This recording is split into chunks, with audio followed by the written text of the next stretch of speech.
Imagine a basketball game between Michael Jordan and LeBron James, two of the best basketball players of all time, facing each other on the court. That's what it was like in Reykjavik in 2004, when 13-year-old Magnus Carlsen faced off against the legendary Garry Kasparov in a rapid game of chess. Both players are considered to be among the strongest chess players of all time, and this game was a true clash of titans. Kasparov is widely considered to be one of the greatest chess players of all time. He became the youngest ever undisputed world chess champion in 1985 at the age of 22, and held that title for an astonishing 15 years. Kasparov's aggressive and dynamic playing style made him a fearsome opponent, and he dominated the chess world throughout the 80s and 90s. But Kasparov's reign at the top eventually came to an end, and he retired from professional chess in 2005. Linares 2005 will be my last professional event. However, he was facing a young prodigy who was already making waves in the chess world. Magnus Carlsen was only a 13-year-old international master at the time, but he was already showing incredible promise and had been labeled a future world champion. The game was a true test of Carlsen's skills, as he was up against one of the best players the game has ever seen. Would a 13-year-old prodigy like Magnus Carlsen be able to surprise and outmaneuver a chess legend like Garry Kasparov? Or does the wide experience of the world champion give him the upper hand?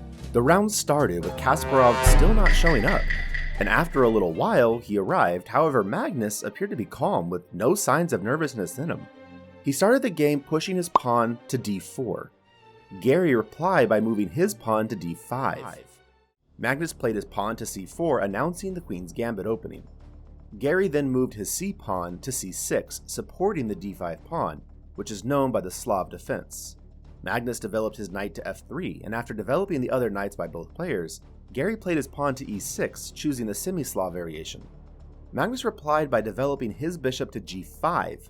Garry connected his knights. Magnus played his pawn to e3, opening the route for his last piece, the white bishop. Garry here played a good move, which is moving his queen to a5. The idea behind this move is removing the pin from his knight on f6, pinning the white knight on c3, and indirectly attacking the white bishop on g5. Magnus played his knight to d2. Garry put more pressure on the c3 knight. Magnus played queen c2 to protect the knight, and after Garry castled his king, the real fight began by playing his pawn to e5, opening the diagonal for his bishop on c8, and keeping the position extremely tense in the center, hoping for young Magnus to get lost in these complicated calculations. Magnus castled. Garry took the pawn on d4. And at this moment, young Carlsen played a good move, which is knight b3, double attacking the queen and knight. And after a couple of moves where both players were maneuvering their forces, Garry played his knight b6, hoping for a more complicated position.